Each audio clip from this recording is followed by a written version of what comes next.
Hello everyone, कैसे हैं आप सब लोग। आई होप सब अच्छे होंगे और अच्छे से पढ़ाई करते होंगे। ठीक है।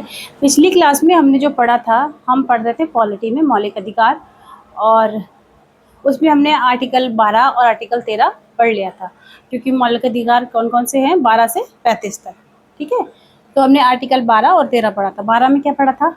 12 में हमने पढ़ा था कि जो स्टेट है, जो भी स्टेट हैं, जो अपने मतलब जो भी संस्था अपने कानून और नियम बनाती है और उस तरीके से उसको लागू करती है, वो क्या कहलाते हैं? स्टेट में आते हैं। सिर्फ राज्य सरकार और केंद्र सरकार ही स्टेट में नहीं आते हैं। पॉलिटी की भाषा में जो केंद्र है उसको स्टेट कहा जाता है। ठीक है। मतलब सिर्फ राज्य को ही स्टेट नहीं, पूरे भारत को भी स्टेट कहा जाता है। ठीक है। क्योंकि केंद्र सरकार भी अपने कानून बनाती है, अपने नियम बनाती है, तो वो स्टेट है। तो राज्य सरकार भी अपने कानून अपने नियम बनाती है, वो भी स्टेट है।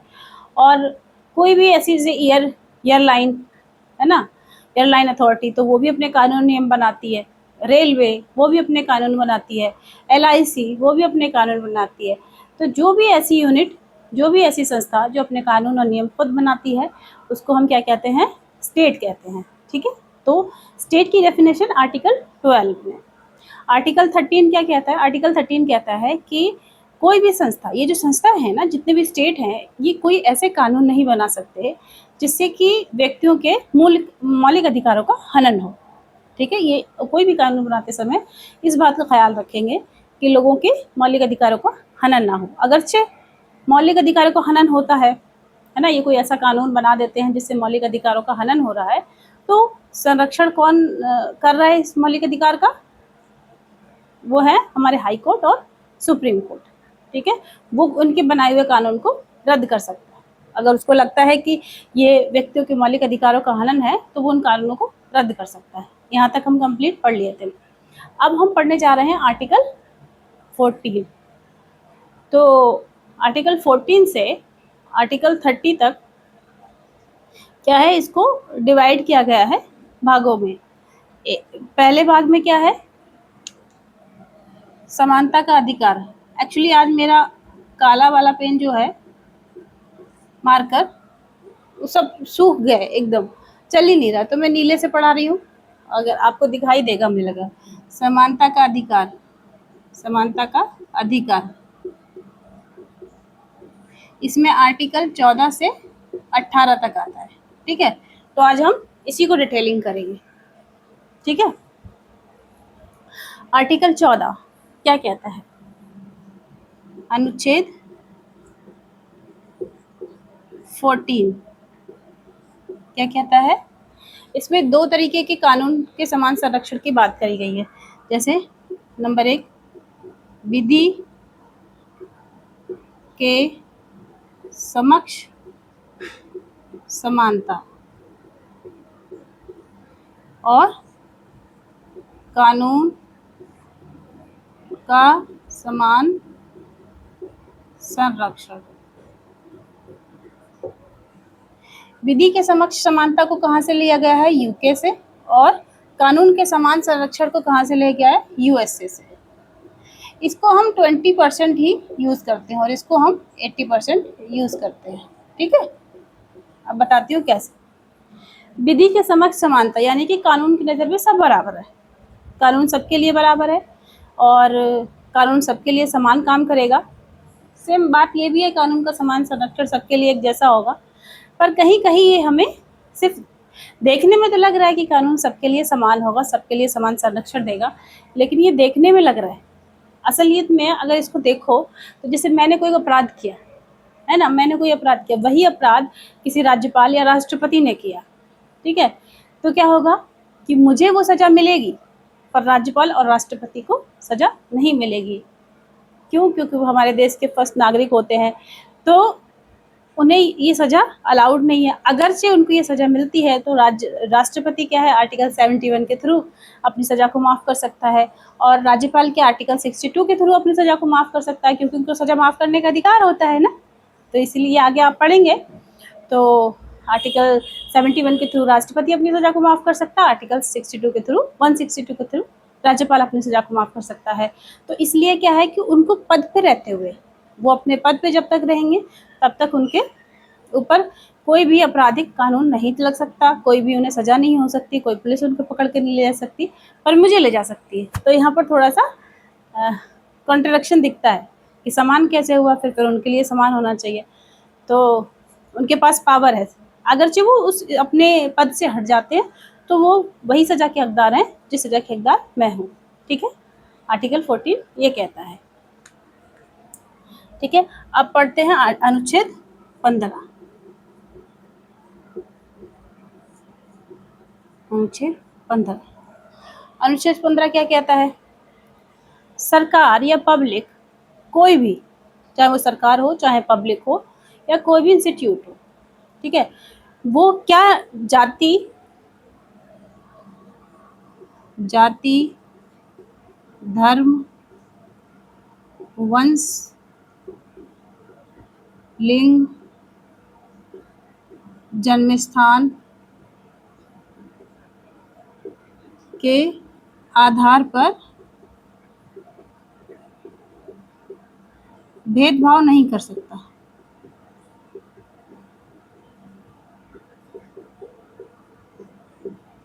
ठीक है, अनुच्छेद 15 कहता है कि जाति, धर्म, वंश, लिंग और जन्म स्थान के आधार पर हमारे साथ कोई किसी तरीके का भेदभाव नहीं हो सकता। पर यहीं पर एक चीज़ समझ में आती है कि देखो, जाति के आधार पर, इसमें कॉन्स्टिट्यूशन में क्या है कि जाति के आधार पर भेदभाव नहीं किया जा सकता। पर क्या लगता है हमें असली ज़िंदगी में, क्या हमने ऐसा देखा है कि कोई भेदभाव नहीं करता? जातियों के आधार पर तो इतना भेदभाव है भारत के अंदर कि पूछो मत, कि वो हिंदू है, ये तो धर्म हो गया, हिंदू मुसलमान तो चलो धर्म हो गया, जाति की वो पंडित है, वो बनिया है, वो ठाकुर है, वो ये है, वो है, इतना ज़्यादा मतलब जातीय भेदभाव होता है जिसका कोई ठिकाना नहीं। ज़मीनी स्तर पे देखो, इस चीज़ में जातीय भेदभाव अभी तक बस लिखित रूप से है कि हम भेदभाव नहीं करेंगे। हाँ, अगर उनके पास कोई सबूत है, किसी ने जातीय भेदभाव उनके साथ किया, उनके पास सबूत है और पूरा रिकॉर्ड है उनके पास, तो वो हाई कोर्ट और सुप्रीम कोर्ट जा सकते हैं कि हमारे साथ इस तरीके का भेदभाव हुआ है। तो आर्टिकल 15 उनको ये कहता है कि आपके इस तरीके से भेदभाव नहीं कर सकता, अगरचे हुआ तो आप सुप्रीम कोर्ट और हाई कोर्ट जा सकते हैं। पर क्या गरीब इंसान इतनी महंगी फीस दे के हाई कोर्ट सुप्रीम कोर्ट चला जाएगा? जा सकता है, इतनी तो महंगी फीस होती है वहाँ के वकीलों की। तो ऐसा सिर्फ दिखावे के लिए चीज़ें हैं बनी हुई, पर फॉलो करता हुआ कोई नज़र नहीं आता है। ठीक है, कानून है, जानते हैं, जानना चाहिए, और अगर सही से कोई कानून वाला है तो कम से कम सबको नहीं तो किसी को तो इससे फ़ायदा होगा। ठीक है, जो पैसे वाला उसको तो होगा, है ना, जो पैसे वाला हो गया, नाम वाला हो गया, अगर जो उसने पढ़ा है तो उसको तो फ़ायदा, किसी को तो फ़ायदा हो रहा है, गरीबों को तो किसी तरीके से कोई फ़ायदा है ही नहीं ना। गरीब किसी चीज़ के लिए नहीं बना है, वो हमेशा मार खाने के लिए बना है, और मार खा के ही मर जाता है। ठीक है, तो जाति के आधार पे, धर्म के आधार पे, इसमें कहा गया धर्म के आधार पे कोई भेदभाव नहीं कर सकता, और धर्म के आधार पे जितना भेदभाव होता है ये मैंने खुद देखा है, हिंदू मुसलमान इस कदर होता है कि पूछो मत, उसकी तो कोई अथाई नहीं है, ठीक है, था नहीं है उसकी कि मतलब कितना हो जाए। तुम्हारा हाथ का वो नहीं खाएगा कि ये खाता है, हिंदू मुसलमान के हाथ का नहीं खा रहा, मुसलमान हिंदू के हाथ का, जिस तरीके से अभी इस टाइम जो चल रहा है उस हिसाब से तो लग रहा है कि बहुत ज़्यादा भेदभाव हो गया है। वंश के आधार पे, लिंग के आधार पे, लिंग कितने प्रकार के होते हैं? 3 प्रकार के लिंग होते हैं, स्त्रीलिंग, है ना, पुल्लिंग और नपुंसक लिंग, मतलब लड़का, औरत, आदमी एंड ट्रांसजेंडर जो कि होते हैं, वो भी उसमें आते हैं। तो उन 3 लिंगों को डिफाइन किया है कॉन्स्टिट्यूशन ने कि इनके आधार पे हम भेदभाव नहीं कर सकते। पर कभी देखा है कि हम भेदभाव नहीं करते हैं? बहुत करते हैं। बसों में, ट्रेनों में अगर हम बैठे होते हैं तो ये तो सभी ने नोटिस किया होगा कि अगर कोई वहाँ जो थर्ड जेंडर होता है, अगर वो भीख मांगने आ गया या फिर वो भीख मांग रहा है क्योंकि उसके पास कोई काम नहीं है ना, हम लोगों ने कितने स्कूल बनाए उनके लिए, हमने कभी ये नोटिस ही नहीं किया कि हमने ट्रांसजेंडर के लिए कितने स्कूल अलग से बनाए हैं, क्योंकि उन्हें हमारे साथ पढ़ने का अधिकार ही नहीं है। हमारे साथ बैठते तो उनका मजाक बन रहा है, नॉर्मल बच्चों के साथ पढ़ नहीं सकते, वो नॉर्मल स्कूल बच्चों तो छोड़ा, टीचर्स उनको मुँह नहीं लगाते हैं, इस तरीके का डिस्क्रिमिनेशन होता है। तो लेकिन कॉन्स्टिट्यूशन में कहा गया है कि आप भेदभाव नहीं कर सकते। ठीक है, सब लिखित चीज़ें हैं, कानून तो बहुत ज़्यादा हैं, उनका पालन कौन करता दिखाई दे रहा है मुझे तो समझ नहीं आता, पर सीखना चाहिए। सीखो, ताकि ज़रूरत आप इतना काबिल बनो, इतने बड़े इंसान बनो, ताकि इन कानूनों का पालन कर सको। ठीक है। जन्म स्थान के आधार पे कोई भेदभाव नहीं कर सकता। जैसे कि कोई विदेश से हमारे भारत में आया, है ना, तो हम उसके ये नहीं कह सकते ये विदेशी है तो हम इसको मार काट के भगा दें, है ना, उसके साथ भेदभाव नहीं कर सकते। उसे फ्रीडम है पूरे भारत में घूमने की, वो घूम सकता है, जहाँ के लिए आया है, जिस जगह के घूमने आया है वो घूम सकता है आराम से, उसके साथ हम किसी तरीके का भेदभाव नहीं कर सकते। ठीक है, ये हमारा आर्टिकल 15 कहता है। अब जैसे इसमें जाति, धर्म, वंश, लिंग, जन्म स्थान के आधार पर नहीं कर सकते, और काले गोरे के आधार पर कर सकते हैं, क्योंकि वो तो इसमें लिखा नहीं है ना। काले गोरे के आधार पर कर सकते हैं कि लड़की काली है तो शादी नहीं होगी, गोरी है तो शादी हो जाएगी। इस कदर ये चलता है कि कभी-कभी न्यूज़पेपर देखो, जहाँ पर वो शादी के लिए नहीं पेपर में इश्तिहार देते हैं, कि शादियों वाला एक पेज होता है जिसमें ढूंढते हैं वर वधू के बारे में इश्तिहार देते हैं, तो उस इश्तिहार में भी लिखा होता है साफ-साफ कि लड़की कैसी चाहिए। मतलब तुम एक इंसान में इतने सारे गुण मांगते हो, कैसे मिल सकते हैं? गोरी भी हो, लंबी भी हो, खूबसूरत भी हो, पढ़ी लिखी भी हो, जॉब करने वाली भी हो, इज्जत करने वाली भी हो, संस्कारी हो, सब कुछ एक लड़की में कैसे मिल सकता है? चाहे वो लड़की हो या लड़का। लेकिन मोस्टली लड़कियों को इस तरीके से, काले लड़के की गोरी वाइफ तो आप हज़ारों देख लेंगे, काले लड़के की गोरी वाइफ, ठीक है। पर रेयर एंड रेयर केस में क्या होता है कि लड़की बहुत काली और लड़का बहुत गोरा, बहुत खूबसूरत, ये बहुत रेयर केस में होता है। पैसे के खातिर अगर कोई कर ले तो कर ले, अदरवाइज़ तो कोई नहीं करता, मुझे कोई करता नज़र नहीं आता है। नाम, फेम, पैसे के लिए काली लड़की या भद्दी लड़की से कोई बहुत हैंडसम और बहुत खूबसूरत लड़का शादी कर ले, वरना तो लड़कियों को ही एकदम सजावट का पुतला बना के और लड़कों के साथ रखा जाता है कि हाँ, ये हमारे घर का मतलब वंश अच्छा हो जाएगा, बीवी अच्छी आएगी। पर उन्हें क्या पता कि वंश तो आदमी से चलता है। खैर, ये बहुत बातें हो गई। हाँ, लेकिन मैं ये कहना चाह रही हूँ कि देखो, आप यहाँ पर जितनी चीज़ें दी उनके आधार पे तो नहीं कर सकते, पर आप रंग के आधार पे कर सकते हो, काले गोरे के आधार पे कर सकते हो। यही तो दिख रहा है ना इसमें। फिलहाल हमें ये पता होना चाहिए, आर्टिकल 15 कहता है जाति, धर्म, वंश, लिंग, जन्म स्थान के आधार पे हमें भेदभाव नहीं करना है। अच्छा इंसान वही कहलाता है जिस तरीके की हमारे कॉन्स्टिट्यूशन में लिखा हुआ है उसको फॉलो करते हुए उस चीज़ का पालन करे, वही अच्छा इंसान कहलाता है। ठीक है, ये हो गया। अब अनुच्छेद 16 क्या कहता है? 16, अनुच्छेद 16 कहता है सरकारी नियोजन में समानता। सरकारी नियोजन मतलब सरकारी नौकरियां, ठीक है। तो क्या कहता है? सरकारी नियोजन मतलब लोक नियोजन में समानता। लोक नियोजन में समानता यानी कि सरकारी नौकरियों, सिर्फ सरकारी नौकरियों की बात होती है इसमें, कि सरकारी नौकरियों में क्या होगी? समानता होगी, सभी के लिए सरकारी नौकरियां, सरकारी नौकरी केवल, यहाँ प्राइवेट नौकरी की बात नहीं हो रही है, सिर्फ सरकारी नौकरी में सभी के लिए समानता होगी। कोई भी जो एलिजिबल है उस नौकरी के लिए, वो कोई भी हो, वो उसमें फॉर्म भर सकता है और जॉब पा सकता है।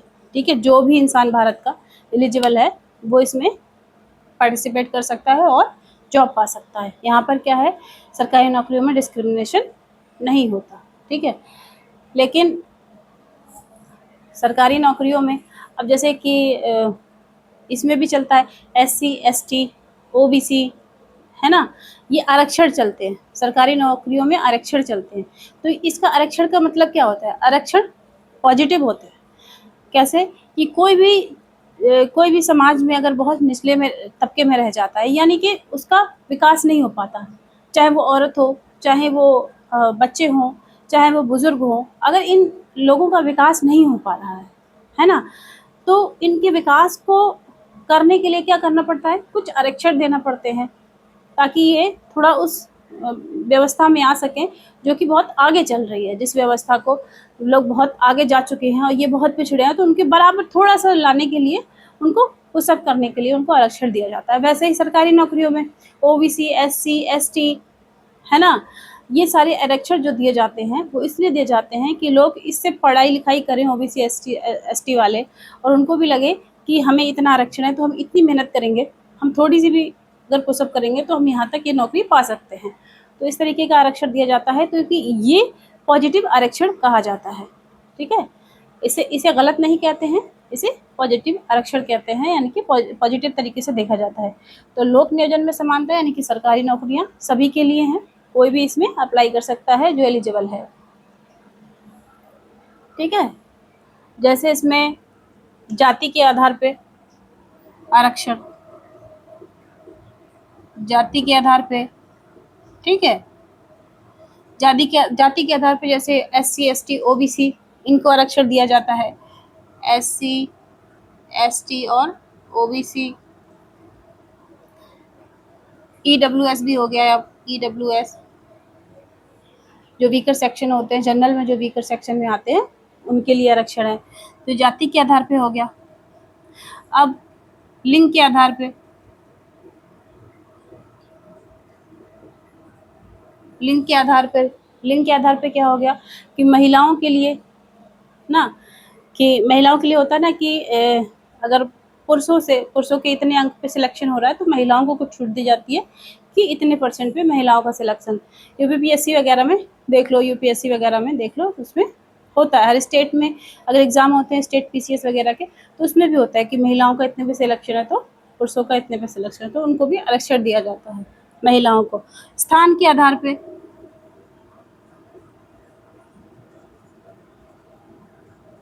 स्थान के आधार पर भी आरक्षण दिया जाता है। जो बहुत ज़्यादा वीकर क्षेत्र से आते हैं, जो बहुत वीक क्षेत्र से, जैसे अरुणाचल प्रदेश, सिक्किम, नागालैंड, मणिपुर, यहाँ के जो लोग होते हैं उनको आरक्षण दिया जाता है सरकारी नौकरियों में।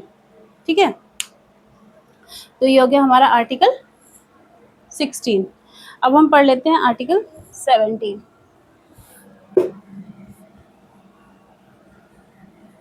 पहला सेक्शन क्या, समानता का अधिकार, जिसमें हम आर्टिकल 14 से 18 तक पढ़ रहे हैं। तो आर्टिकल 16 तक हमने पढ़ लिया, अब आर्टिकल 17 पढ़ते हैं।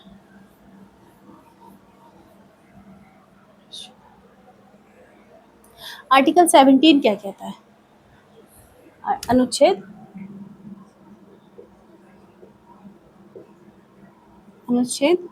17 ये कहता है अस्पृश्यता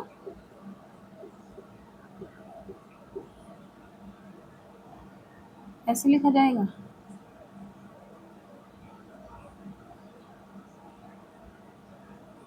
मुझे लग रहा है अस्पृश्यता ऐसे लिखा जाएगा। ठीक है, अस्पृश्यता मतलब कि छुआछूत की समाप्ति, छुआछूत की समाप्ति, छुआछूत की समाप्ति। ये सबसे मतलब बहुत मजबूत अधिकार लगता है आर्टिकल 17। इसमें क्या होता है कि छुआछूत नहीं चलता है कि नीची जात का है, ये ऊंची जात का है तो ऊंची जात वाला नीची जात के साथ बैठ के नहीं खाता। हालांकि ज़मीनी स्तर पे तो वही है, ज़मीनी स्तर पे बहुत ज़्यादा बदलाव नहीं हुए।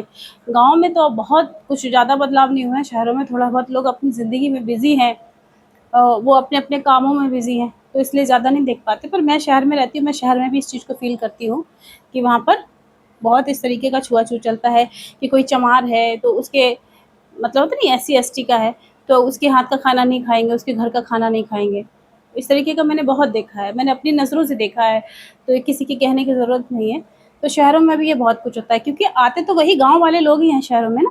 अगर उनकी पीढ़ी दर पीढ़ी बढ़ जाती है शहर में रहते रहते, तो भले उनकी सोच अच्छी हो जाए, पर जब तक वो पहली पीढ़ी जो कि गाँव से शहर में आके बसी है, तो तब तक वो वैसा डिस्क्रिमिनेशन रहता है।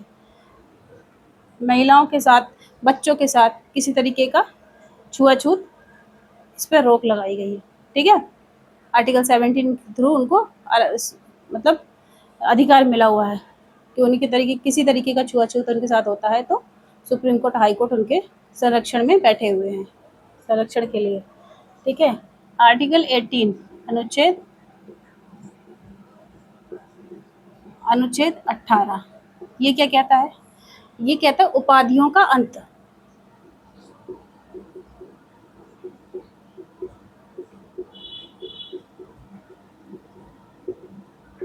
ये उपाधियों के अंत की बात करता है। मसलन कि अगर आपके पास राय, खान बहादुर, राय साहब, मतलब जो पहले के जो अंग्रेजों के टाइम की उपाधियां थी ना, कि उनको नाम से जाना जाता है, ये राय साहब हैं, ये बहादुर साहब हैं, इनके नाम के आगे बड़े बड़े नामों से पुकारा जाता था उनको। तो उनको क्या होता था, जैसे महाराजा, सर, नाइटहुड, इन सब की उपाधियों का क्या कर दिया, अंत कर दिया। ये पहले ऐसे ऐसे उपाधियां दी जाती थी। नाइटहुड की उपाधि थी, है ना, रविन्द्रनाथ टैगोर ने अपने नाइटहुड की उपाधि को मतलब वापस कर दिया था जब जलियांवाला कांड हुआ था। ठीक है, तो क्या हुआ था कि अब ये इसमें सर, नाइटहुड, राय साहब, बहादुर साहब, इन सब की उपाधियों का अंत है कि इस तरीके की उपाधि कोई अपने नाम के आगे नहीं लगा सकता। लेकिन अगर वो स्टडी से रिलेटेड, एजुकेशन से रिलेटेड कोई उपाधि पाता है, जैसे डॉक्टर, इंजीनियर, है ना, प्रोफेसर, इस तरीके की कोई उपाधि अगर उसको मिल रही है, उपाधि नहीं है, आपकी डिग्री के अकॉर्डिंग आपको एक नाम दिया जाता है, तो वो उसको अपने नाम के आगे लगा सकता है, जैसे डॉक्टर, इंजीनियर, है ना, प्रोफेसर, इस तरीके से। लेकिन अगर देखो, और अगर कोई नेशनल अवार्ड मिल रहा है, नेशनल अवार्ड हमारे क्या है, जैसे कि पद्म पुरस्कार हो गए, जैसे भारत रत्न, है ना, जितने भी हैं, तो उसमें क्या है, पद्म भूषण, पद्म विभूषण, इस तरीके की जो आपको उपाधि मिल रही है, ये आपकी उपाधि नहीं है, ये आपको सम्मान के तौर पे मिलती है। तो आप इनको अपने नाम के आगे लगा सकते हो। ये उपाधि नहीं है, ये आपका सम्मान है, और ये भारत की तरफ से आपको नवाजा जाता है इन सम्मानों से। तो ये उपाधि नहीं है, इसलिए आप अपने नाम के आगे लगा सकते हो। जैसे भारत रत्न भीमराव अंबेडकर, भारत रत्न क्या कहते हैं, अटल बिहारी वाजपेयी, भारत रत्न इंदिरा गांधी, भारत रत्न पंडित जवाहरलाल नेहरू, इस तरीके के अल्फाज दिए जाते हैं। हर वक्त लिखा नहीं होता, लेकिन हाँ, इनको कह सकते हैं, ये उपाधि नहीं, ये सम्मान है। ठीक है, बाकी नाइटहुड, सर, राय साहब, बहादुर साहब, इन सब की उपाधियों का अंत कर दिया गया है। ठीक है, तो इसमें क्या है, आर्टिकल इसमें 18 में उपाधियों का अंत। तो हमारा आर्टिकल 17 हो गया ना, छुआछूत की समाप्ति, छुआछूत की समाप्ति।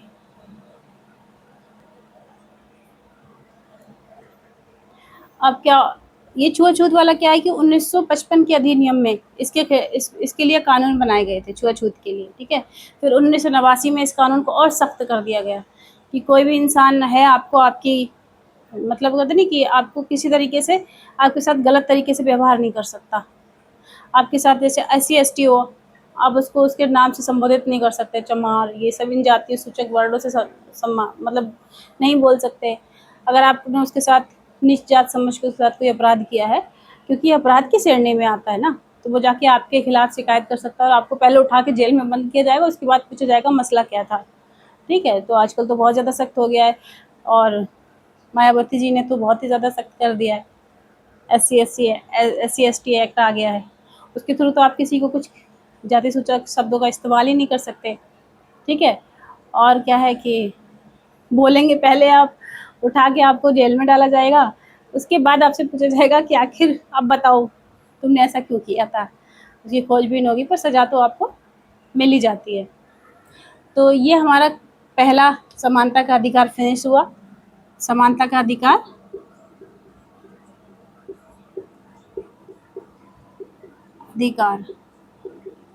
कहाँ से कहाँ तक है, 14 से 18 समानता का अधिकार। अब कल हम जो पढ़ेंगे उसमें पढ़ेंगे स्वतंत्रता का अधिकार, स्वतंत्रता का अधिकार। ठीक है, तो आज के लिए इतना ही करते हैं। Thank you so much. अपना ख्याल रखिए, अच्छे से पढ़ाई करिए, और मेरे चैनल को सब्सक्राइब करिए। शमा परवीन, शमा एकेडमी नाम है, और मेरा नाम, चैनल का नाम मैं ही भूल रही हूँ कि हाँ, शमा एकेडमी। आप इसको सब्सक्राइब करिए और मेरा सपोर्ट करिए।